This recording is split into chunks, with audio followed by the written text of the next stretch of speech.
We didn't have anyone on the sign up, did we? Sarah Y just signed up. Okay. Thanks, Sarah.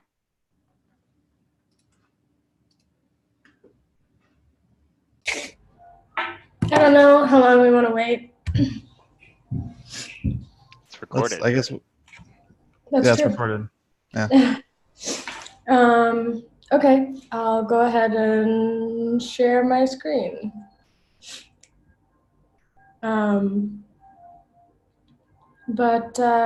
Yeah, so the Slack command for, how do I get rid of things?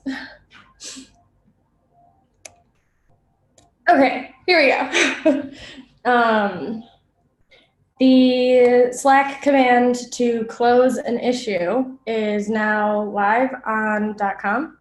So we can actually just do that. We're going to use Sarah's demo account here.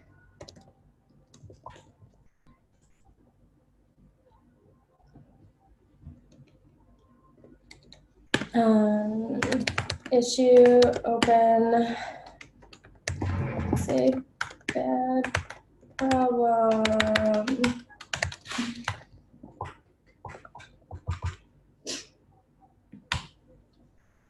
Oh, it needs to be new. Well, that's a pain. Okay. Sorry.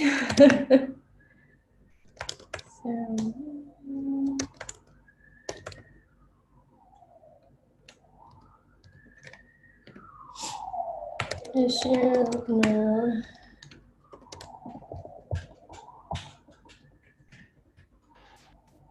Sarah, before you hit enter, you were missing an N on the first. Okay, I'm trying again. Okay. Waldner demo issue. New.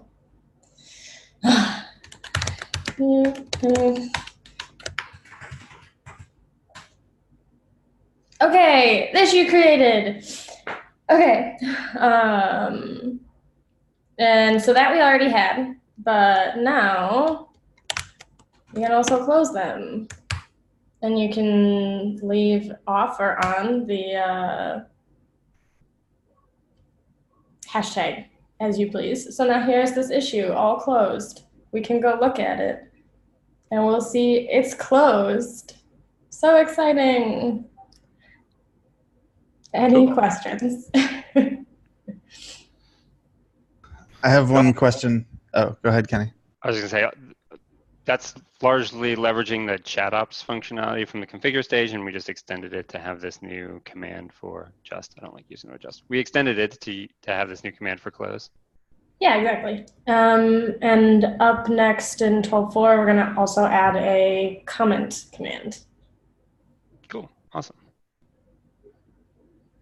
So I have a question, and this is, I guess, not just about the close command that we just added, but in general, is there a way to be able to tell whether an issue has been created or closed or anything by a Slack command, like by querying issues? Not right now, I don't think. Oh, really? I thought there was a show chat ops command. Oh, yes, but that doesn't tell us whether that issue was created or closed by Slack. Right. Slack. So that's what you meant, Seth. Okay. Yes, I'm thinking particularly in the context of, I think we would like to have some analytics in the usage ping about how many people are using this particular, like are interacting with issues via Slack. And the way that we do the usage ping, it doesn't seem like there's any way to tell that now, because it's not like we log events, we're just querying the database. And if there's no way to query the database for issues and identify whether they've been opened or closed or anything by Slack, then we probably can't do that. Yeah, and I guess maybe you could confirm that, Sarah, by just looking at that issue again, and the issue history is just going to show that you closed it. There's nothing unique about that closure. Yeah. if we wanted to add usage ping info for this without having to look at the database, we could. It wouldn't get us any historical information, but we could just log each time we hit a slash command from Slack in the cache, and then read the count from the cache. Yeah, I mean, I think we don't need a very high fidelity for the usage ping. We just want to know how many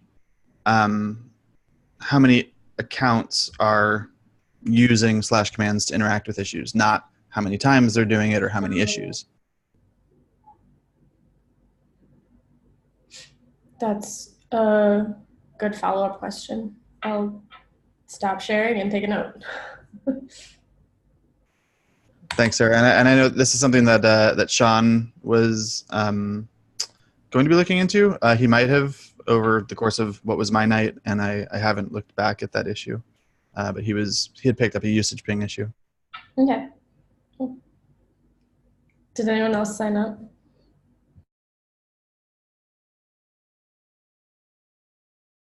Hello, hello. Hello, can you hear me?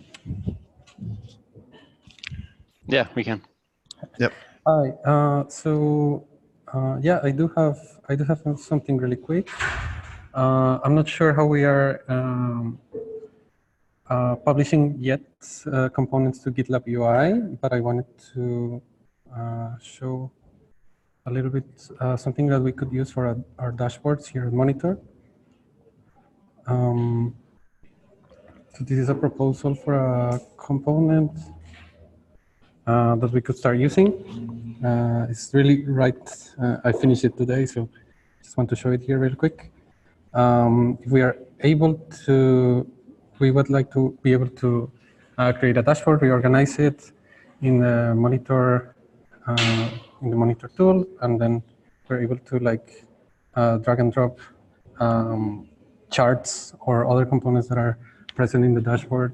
So I just want to get some comments from you guys. If there's anybody that would like to say something about this, we could make this extendable and shareable using GitLab UI components. Was the primary use case for this for the monitoring dashboards, or were there other? Yeah, that's right. That's right. So it's following some designs that we already have for the dashboards, but it could grow into being something that we use more widely in other places. Okay, and in the other places that I could think it would also be useful would be in Insights dashboards, but those are both defined by YAML, so this might be a back-end question, but when you hit done, that could save some new content to a YAML file. Yeah. I think at the level of GitLab UI, we would probably separate that from the backend, yes. But it's quite related, yes. And can you show me when you do rearrange, like top to bottom rearrangement? You showed just like side to side, but could you like move Alejandro to? Yeah. So or like everyone to below contribute? And then, oh, there seems to be a small issue now. Yeah, I think, let me see. From where to where, sorry?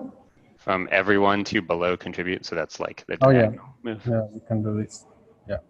Okay, and it resorts the columns. Cool.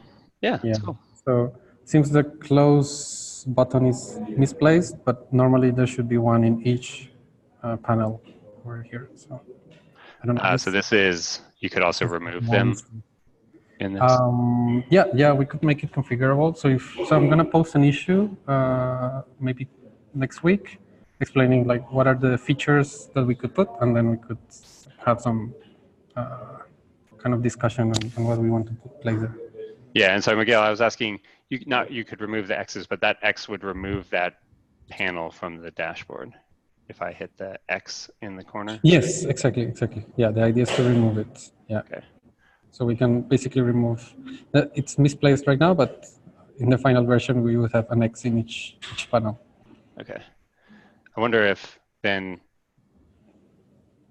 I don't know if people have thoughts about the word rearrange. Rearrange to me, like you're basically kind of reconfiguring, because if you could remove entire panels, it's not just rearranging, which I'd prefer. Like we should have this, the larger use case. Right. I think this So this wording is coming from this design we have over here. So we have arrange charts, and then that's when we have these states where we can move things around. Gotcha. Yeah.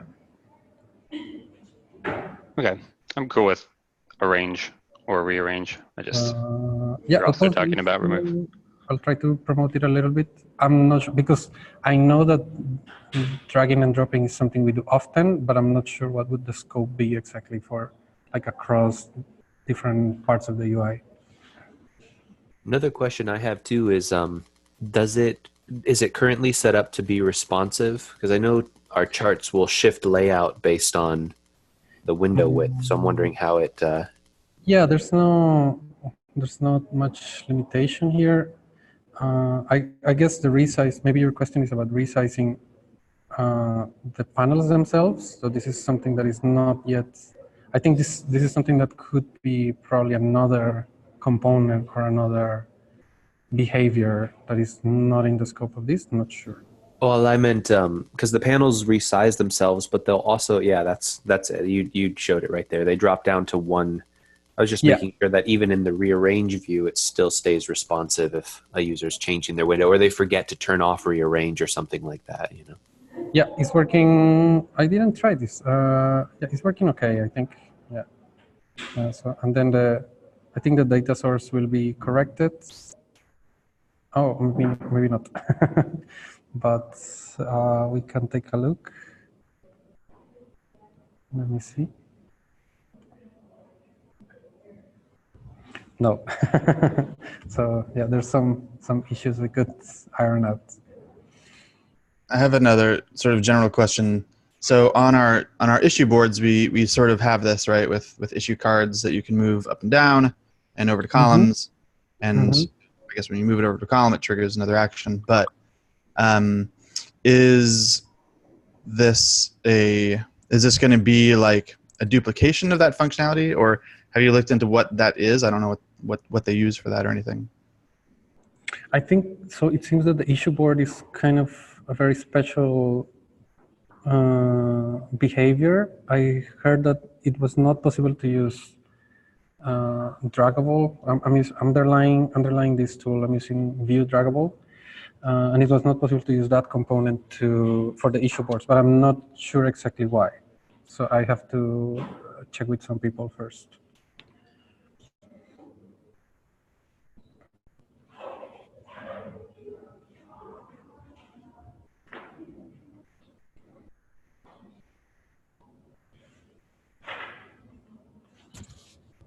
So that's all. I'll definitely have the async conversation about this later on.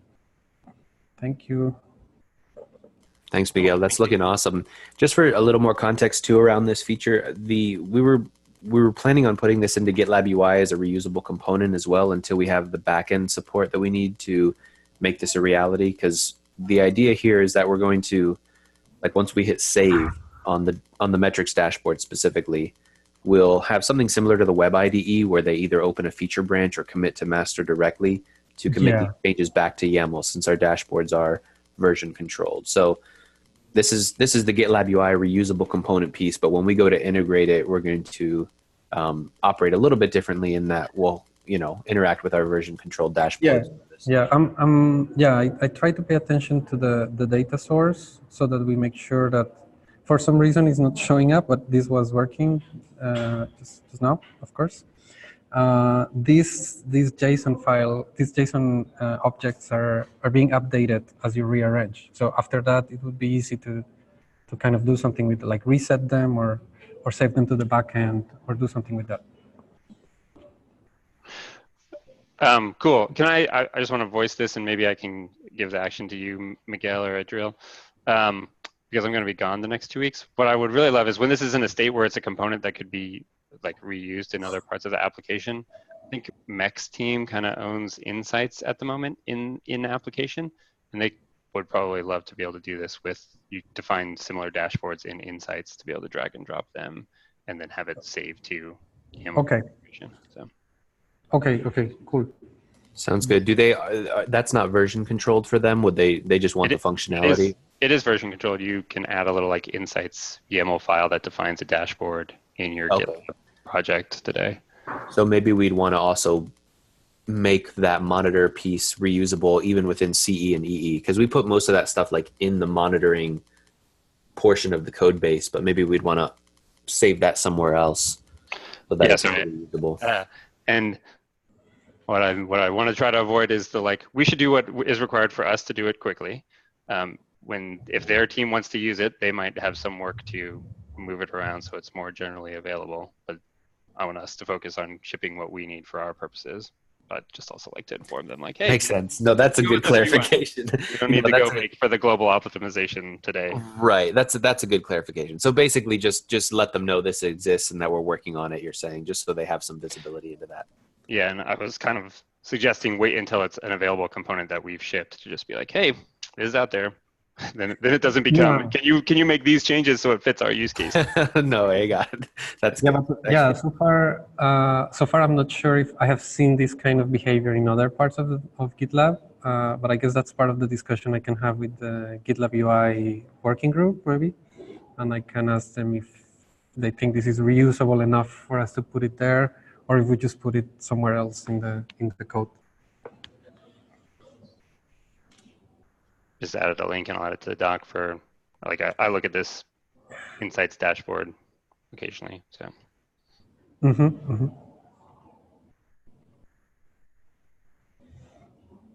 Cool. So thank you. Awesome. Thanks for sharing. That's looking good.